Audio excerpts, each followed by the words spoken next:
Olá, queridos! No capítulo 8 do Evangelho de João, Jesus se apresentou como a luz do mundo. Agora, ele ilustra esse ensino curando um homem cego de nascença.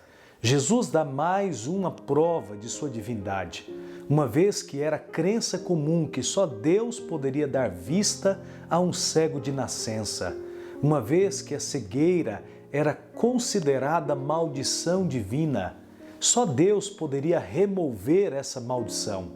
Além disto, dar vista a um cego de nascença era uma obra criadora e só Deus tem poder para criar.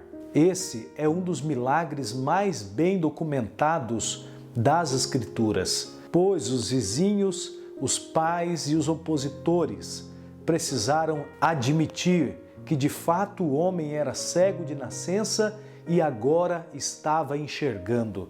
O capítulo contém 7 cenas. Primeiro, o milagre. Segundo, o homem interrogado pelos vizinhos. Terceiro, o homem interrogado pelos fariseus.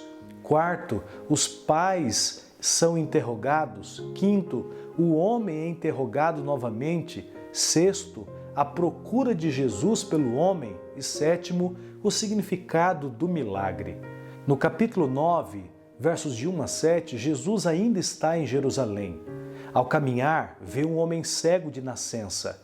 Nos evangelhos, esse é o único milagre relatado no qual se diz que alguém sofria desde o seu nascimento. Um homem cego é visto ou então permanecerá na escuridão.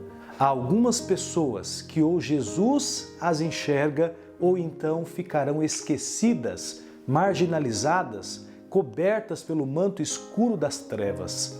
5 fatos nos chamam a atenção nesse milagre operado por Jesus. Em primeiro lugar, uma pergunta perturbadora. Ao verem o homem cego, os discípulos perguntaram: Rabi, quem pecou para que ele nascesse cego? Ele ou seus pais? Em vez de buscar uma solução para o problema alheio, eles queriam especular sobre o problema filosófico da origem do mal. Os judeus relacionavam cada infelicidade a um pecado em particular. Desta forma, os amigos de Jó relacionaram as suas aflições a seus supostos pecados. E no tempo de Jesus, esse tipo de raciocínio ainda era prevalecente. Obviamente, Jesus não aprovava essa ênfase exagerada. Jesus responde de maneira esclarecedora: nem o homem pecou e nem os seus pais, mas ele nasceu cego para que se manifestasse as obras de Deus. É claro que Jesus não estava com isto insinuando haver pessoas sem pecado, nem induzindo os discípulos a crer que todo sofrimento é resultado imediato de um pecado imediato. Também Jesus não estava afirmando que aquele homem havia nascido cego especialmente para ser agora alvo do seu milagre.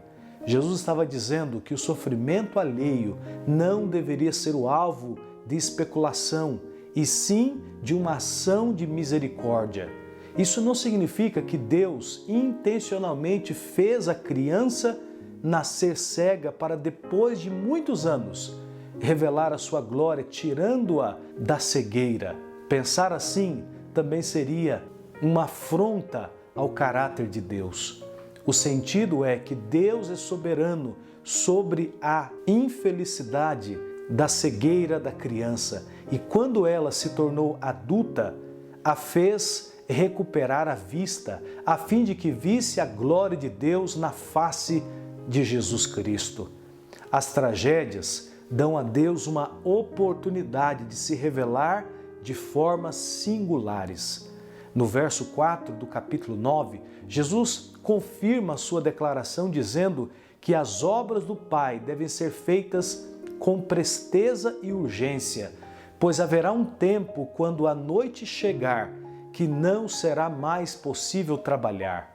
Antes de abrir os olhos do cego, no verso 5, Jesus reafirmou a seus discípulos o que havia dito aos judeus: Eu sou a luz do mundo. Assim, nos versos 6 e 7, ele faz um milagre inédito na história. Não havia ainda nenhum registro de que um cego de nascença tivesse sido curado. Jesus concedeu visão a um homem que nascera cego. Não foi a restauração da visão perdida, foi um ato de criação. Criar algo que não existia. Cada cura de Jesus tinha um ritual diferente. Ele nunca tratou as pessoas como massa.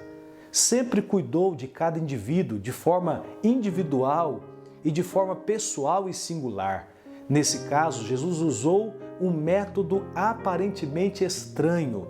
Antes de curar o homem, cuspiu na terra, fez um lodo com a saliva e passou essa terra molhada nos seus olhos. A saliva era muito comum no mundo antigo como um recurso terapêutico. Depois Jesus mandou o homem ir ao tanque de Siloé se lavar. O homem foi, levantou-se e voltou vendo. Jesus produziu nele, queridos, um desconforto e depois o curou. Jesus o tocou e depois o sarou.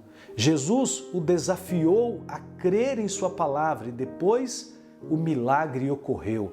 Quando o lodo foi lavado dos olhos do cego, todas as outras limitações foram removidas também, de modo que as dores e os sofrimentos do nascimento acabaram e as dores e os terrores passaram.